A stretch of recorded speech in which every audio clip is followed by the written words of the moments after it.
पापा जल्दी करो, मैं अगर टाइम से नहीं पहुंची तो एग्जाम मिस हो जाएगा। बेटा मैं क्या करूं, ट्रैफिक जाम है। पाजी अगर ट्रैफिक क्लियर नहीं होना तो मेरी फ्लाइट मिस हो जानी है। गाड़ी हटाओ, गाड़ी हटाओ, गाड़ी हटाओ, मुझे जाने दो। गाड़ी हटाओ भाई साहब, मेरा बेटा मर जाएगा भाई साहब, मेरा बेटा जख्मी है भाई साहब, गाड़ी हटवा दीजिए साहब, मेरा बेटा मर जाएगा। मेरा बेटा है, जरा गाड़ी हटवा दीजिए, गाड़ी हटाओ, जाने दीजिए।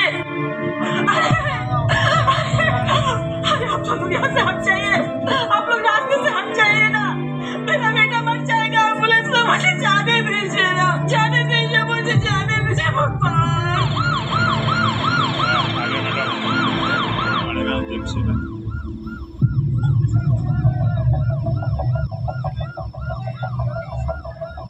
एक मिनट, गाड़ी रोको। ये सब क्या हो रहा है? सर ट्रैफिक में एम्बुलेंस फंसी है। गाड़ी भी चलो।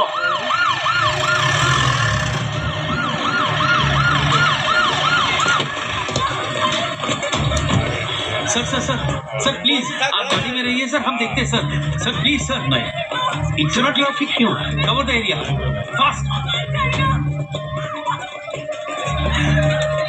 अरे ये तो अपने महाराज जी हैं। सर प्लीज सर सर आप गाड़ी में बैठिए सर, मैं देखता हूँ सर। सर ये ट्रैफिक क्यों जाम है? यहाँ से जुलूस आ रहा है और यहाँ पे नमाज चल रही है। मेरा बेटा जख्मी है, मेरे बेटे की जान चली जाएगी, जाने दीजिए ना, सब हटिए ना, जाने दीजिए ना मुझे, मेरा बेटा मर जाएगा। जाने दीजिए मुझे। बहन जी रास्ता दीजिए। क्या हुआ? महाराज महाराज मुझे जाने के लिए रास्ता दिलाइए। महाराज महाराज मुझे रास्ता दिलाइए महाराज, मेरा बेटा मर जाएगा एम्बुलेंस में, मेरा बेटा जख्मी पड़ा है। मुन्ना मुन्ना मुन्ना, डॉक्टर साहब क्या हुआ मेरे बच्चे को? सॉरी अम्मा, हम आपके बच्चे को नहीं बचा सके। मुन्ना, अरे मेरा बच्चा। क्या हुआ डॉक्टर? सर पिछले 1 घंटे से मौत के साथ बच्चा एम्बुलेंस में लड़ रहा था। काश हम इसे टाइम से हॉस्पिटल पहुंचा पाते। इसके मौत के लिए जिम्मेदार एक्सीडेंट नहीं बल्कि ट्रैफिक जाम है।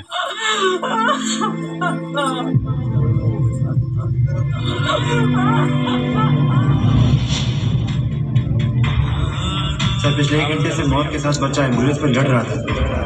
काश हम इसे टाइम से हॉस्पिटल पहुंचा पाते। इसके मौत के लिए जिम्मेदार एक्सीडेंट नहीं बल्कि ट्रैफिक जाम है।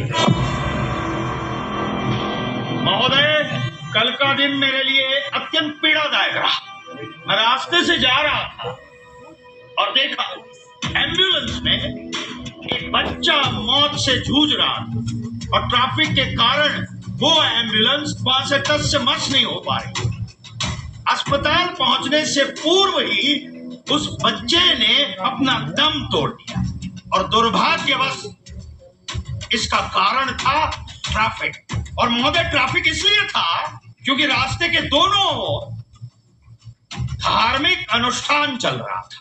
एक और हमारे ही हिंदू भाई पौष पूर्णिमा का उत्सव मना रहे थे, तो दूसरी ओर हमारे मुसलमान भाई पूरे रास्ते पर नमाज अदा कर रहे थे।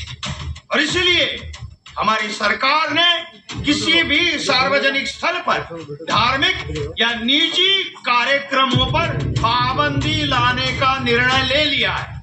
देखिए, हमारी सरकार या मैं या हमारी पार्टी कोई भी किसी भी धार्मिक मान्यता के खिलाफ नहीं है। हमारा मकसद सिर्फ और सिर्फ आम जनमानस को होने वाली दिनचर्या की तकलीफों से निजात दिलाना है। और इसलिए प्रशासन रास्ते पर किसी को भी नमाज अदा करने नहीं देगी और ना ही जुलूस निकालने देगी और ना ही किसी को पंडाल बांधने देगी। और हाँ, लाउड स्पीकर पर आजान या फिर आरती भी करने नहीं देगी। सर, भारत एक बहुत बड़ा मुल्क है। यहाँ ये ऐसे छोटे मोटे हादसे होते रहते हैं। इसका मतलब ये तो नहीं कि हम अपनी बरसों से चली आ रही परंपराओं को खत्म करते हैं। ये बच्चा यदि आपके घर से होता तब भी आप ऐसा ही कह दे, ये एक छोटा मोटा हादसा है। सर, ये मौका जज्बाती होने का नहीं है। यहाँ हर फैसला सोच समझ कर लेना चाहिए। सीएम साहब शायद भूल गए हैं कि हम एक आजाद मुल्क के बाशिंदे हैं और हमारा संविधान हमारे रिलीजन को प्रैक्टिस करने की पूरी आजादी देता है। यही तो आपको समझाने की कोशिश कर रहा हूं तब से। देखिए, हमारी आजादी उसी वक्त खत्म हो जाती है जब हम दूसरों की आजादी में खलल पहुंचाते हैं।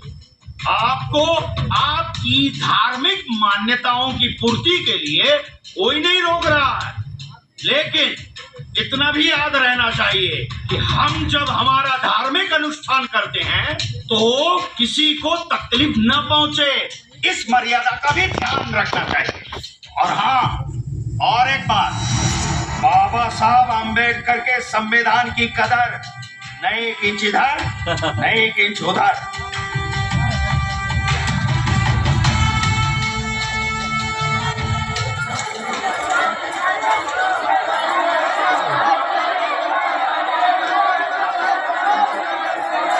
शांत हो जाइए, आप सबकी समस्याएं सुनी जाएंगी। सर, ये सारे चंडोक गांव के दलित है, आपसे फरियाद करने आए हैं। ठीक है, बताइए। प्रणाम महाराज। प्रणाम, क्या समस्या है आपकी? हमारे गांव वालों की जमीन विधायक महोदय ने हड़प ली है। कौन से विधायक? रामधीर तिवारी ने महाराज। रामधीर? सर साहब, वो वहाँ पे बियर की फैक्ट्री लगा रहा है और हमें कह रहा है तुम सबको वहाँ पे काम पे लगा देंगे। हमको काम नहीं चाहिए, हमको हमारी जमीन चाहिए। ठीक सर, ये रामधीर तिवारी ने वहाँ जोर जबरदस्ती से बियर फैक्ट्री लगवाई है। पिछले सरकार में भी इन लोगों ने कंप्लेन की थी, पर रामधीर जोशी सरकार का आदमी था, इसलिए कोई कार्रवाई नहीं हुई उसके खिलाफ। साहब, हम अनपढ़ हैं लेकिन मूर्ख नहीं, हमें अपनी जमीन चाहिए। उमा शंकर जी, सर। प्रदेश के सारे कलेक्टरों को मीटिंग के लिए बुलवाइए। सर, आज से हम प्रदेश में भू माफिया टास्क फोर्स का गठन कर रहे हैं। इस टास्क फोर्स की जिम्मेदारी रहेगी जितनी भी जमीनें ये भू माफिया लोगों ने छल और बल से कब्जा की हुई है, चाहे वो जमीन सरकारी हो या निजी जमीन, उन जमीनों को आइडेंटिफाई करना और सरकार की संज्ञान में लाना। और एक बात, ये अवैध रूप से कब्जा की हुई जमीनों पर जितना भी अवैध कंस्ट्रक्शन है वो सारा का सारा कंस्ट्रक्शन ध्वस्त कर दिया जाए तुरंत। ठीक है सर, सारे भू माफियाओं को हम लोग लीगल नोटिस भिजवाएंगे। वो लीगल नोटिस दूसरे राज्यों में भेजते होंगे। हमारे प्रदेश में पहले न्याय प्रक्रिया होगी, औपचारिकता बाद में देखी जाएगी। No discussion, only action. किस प्रकार का एक्शन सर? ये जितने भी भू माफियाओं ने अवैध रूप से कब्जा की हुई जमीनों पर अवैध कंस्ट्रक्शन किया हुआ है, वो सारा का सारा ध्वस्त कर दीजिए एक ही दिन में। बट सर, एक दिन में स्ट्रक्चर डेमोलिश करना कैसे पॉसिबल है? बुलडोजर